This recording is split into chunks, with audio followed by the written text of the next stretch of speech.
문제는 이것입니다. 누가 정상이고 누가 비정상인가 하는 문제죠. 누가 그것을 판단합니까? 저 사람은 정상이고 저 사람은 비정상이라는 것을 누가 판단하는 것입니까? 참 이상한 일인데요.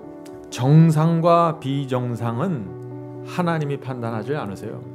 이건 이 세상 사람들이 하는데, 특별히 내 주변의 사람들이 나를 그렇게 판단합니다. 내가 비정상인지 정상이 되는 것은 내가 얼마나 성경 안에 들어가 있는가로 판단되는 것이 아니라 내 주변에 어떤 사람들이 있는가로 판단받는 것입니다.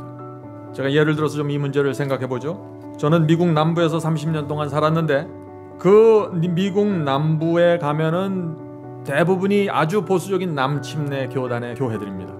그곳에서 남침내 교회 이외의 다른 교회를 가면은 아주 소수에 속해져 버립니다. 예를 들어서 그 지역에서 장로교회를 다니면 주변 사람들이 물어봅니다. 왜 당신은 예정론을 믿는 장로교회를 다니십니까? 이해가 안 됩니다. 그런 질문을 받을 수 있는 것입니다. 장로교회는 미국 남부에서는 비정상인 것이죠. 한국에서는 정상이죠. 이것이 무슨 말입니까? 지역에 따라서 정상과 비정상이 나눠질 수 있다는 것이죠. 남미는 어떻습니까? 남미는 대부분이 어느 교회입니까? 네, 천주교회입니다. 남미에 가서 개신교회를 믿으면 사람들이 쳐다봅니다. 저 사람은 왜 저 교회를 다닐까? 중동 지방에 가면 어떨까요? 중동 지방에 가면 기독교인 자체가 되는 게 위험합니다. 여러분은 지금 아주 멋진 옷을 입고 이 교회에 나오셨죠? 그런데 여러분이 지금 유럽의 나체촌을 가면 어떻게 될까요?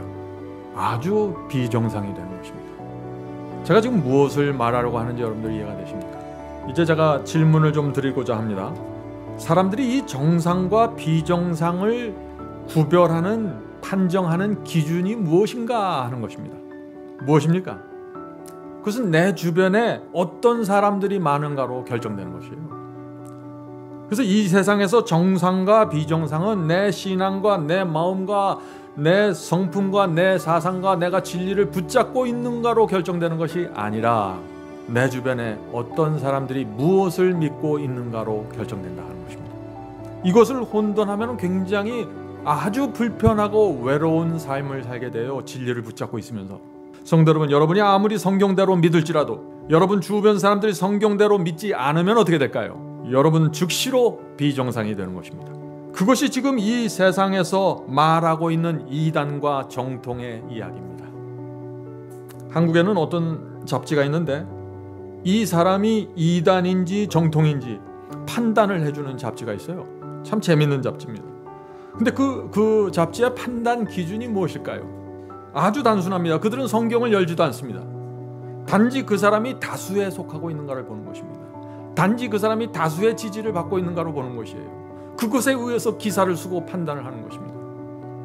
20년 전에 이단으로 낙인 찍혔던 교단이 있어요. 제가 아는 교단. 숫자가 늘어나니까 정통이 됐더라고요. 그 교회 가르침이 달라졌습니까? 뭐 진리가 세워졌습니까? 뭐가 달라졌어요? 변한 건 교인들 숫자밖에 없어요. 그것이 사람들의 판단 기준이라는 것이에요. 그런데 많은 사람들이 그런 사람들의 그런 참 얄팍한 판단 기준에 의지해서 마음의 위로를 얻으려고 하니 제가 답답해서 이 설교를 드리는 것입니다. 성도 여러분, 오늘날 대부분의 사람들이 어떤 모습으로 살아가고 있나요? 한 발은 성경 안에 들여놓고 한 발은 성경 밖에 내놓고 있습니다. 이런 상황에서 누구든지 두 발을 모두 성경 안으로 집어넣어버리면 어떻게 될까요?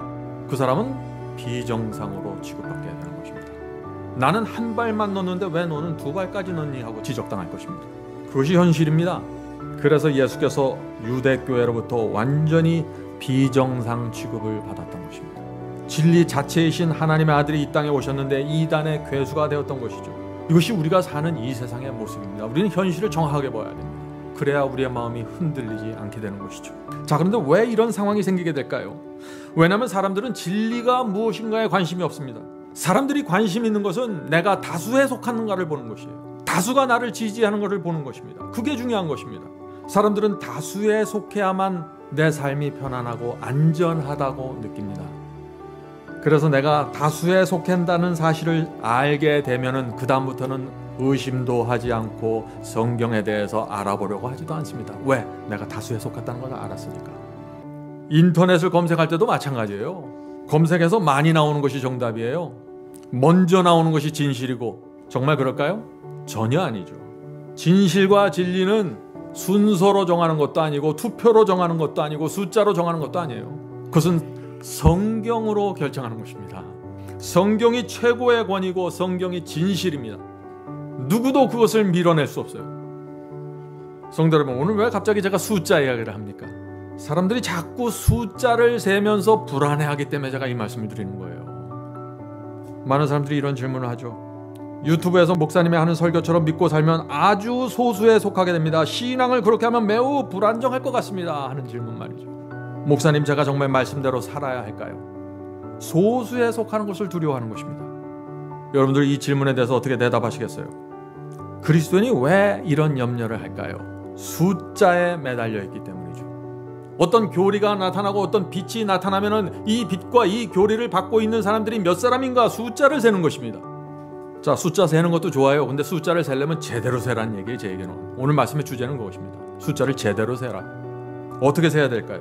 성도 여러분, 하나님 편에 서 있는 천사들의 숫자가 많습니까? 사탄과 악령들의 숫자가 많습니까? 하나님과 우주의 천사들의 숫자가 훨씬 더 많습니다. 우리가 살고 있는 이 지구는 우주 전체에 비교하면 먼지보다도 작은 아주 작은 행성이에요. 우주의 엄청난 숫자에 하나님의 편이 있습니다. 우리 눈에는 안 보이죠. 그 숫자는 사탄과 악령들의 숫자를 완전히 압도하는 숫자들입니다. 하나님께서 악령들을 압도하기 위하여 압도적인 숫자의 천사들을 날마다 이 지구에 보내주고 계신 것입니다. 그것을 보는 사람들이 믿음으로 살아갈 수 있는 것이에요. 더 이상 숫자를 세지 않습니다. 왜? 이미 숫자는 내가 압도하고 있기 때문에. 악령의 숫자가 하나님의 천사들보다 훨씬 숫자가 적습니다. 그런데 내가 내 주변에 있는 사람들 숫자를 세면서 그 숫자에 짓눌리면 어떻게 될까요? 진리를 외면하게 됩니다. 두려워하게 됩니다. 저 사람들이 나를 뭐라고 평가하는지 자꾸 들으려고 하죠. 그러면 어떻게 될까요? 그런 사람들은 이 우주 전체에서 아주 극소수로 살아가게 되는 것입니다. 성도 여러분, 오늘 제가 말씀드리는 것을 이걸 잘 생각해 보세요. 내가 내 주변 사람들과 타협하고 내가 내 주변 사람들의 그 지지와 인정을 받기 위해서 맞추어주기 시작하면 나는 우주 전체에서 고아처럼 살아가게 되는 것입니다. 이것은 정말 중요한 사상입니다. 성도 여러분, 엄청난 숫자의 천사들이 저와 여러분을 날마다 지켜보고 있다는 사실을 아십니까? 고린도전서 4장 9절에 그 말씀이 있죠. 우리는 세계, 우주 전체를 얘기하는 것입니다. 세계 곧 천사와 사람에게 구경거리가 되었노라. 왜 우주에 있는 저 존재들이, 하늘의 존재들이 왜 이 지구에 있는 사람들을 내려다보고 구경할까요? 하늘 왕이 이 땅에 와서 십자가에 매달려서 벌거벗고 모욕당하고 죽었습니다. 이 지구인들을 구하기 위해서 말이죠. 그런데 이 지구인들이 그 하나님의 사랑에 어떻게 반응하는지 지켜보는 것입니다. 성도 여러분, 하나님과 천천만만의 천사들의 눈에 누가 정상으로 보일까요? 십자가의 사랑과 은혜에 감사하는 사람들일까요? 아니면 그것을 모른 척하고 살아가는 사람들일까요? 하나님의 말씀이라는 것은 모든 것을 바쳐서 충성하는 성도들입니까? 아니면 내 마음에 맞는 몇 가지 말씀을 붙잡고 위로받는 사람들입니까? 하늘이 볼 땐 누가 정상이라는 것입니까? 주변 사람들이 이상한 눈으로 볼지라도 진리 위에 정확하게 서는 성도들이 나타날 때 온 하늘은 그 성도에게 집중하는 것입니다. 왜? 십자가가 만들어내기 원하는 바로 그 사람이 나타나기 때문이죠. 성도 여러분, 여러분이 삶 속에 여러분이 진리를 갖고 있다는 이유 때문에 어려움이 찾아오시면은 우주를 바라보세요. 얼마나 많은 숫자가 나를 지지해주고 있는지 바라보셔야 되는 것입니다. 그것이 믿음이랍니다. 여러분은 이 땅에서 소수로 몰릴 수 있습니다. 그러나 우리는 하늘의 시민권자로 살아갈 수 있는 것입니다. 그것이 바울의 호소입니다. 자, 갈라디아 1장 10절 보겠습니다. 이 말씀은 유명한 말씀이죠. 갈라디아 1장 10절입니다. 이제 내가 사람들에게 좋게 하랴, 하나님께 좋게 하랴, 사람들에게 기쁨을 구하랴. 내가 지금까지 사람의 기쁨을 구하는 것이었다면 그리스도의 종이 아니니라. 여러분들이 사람의 지지와 인정을 구하면서 거기에 목말라 있으면 여러분은 그리스도의 종이 아니라는 것입니다.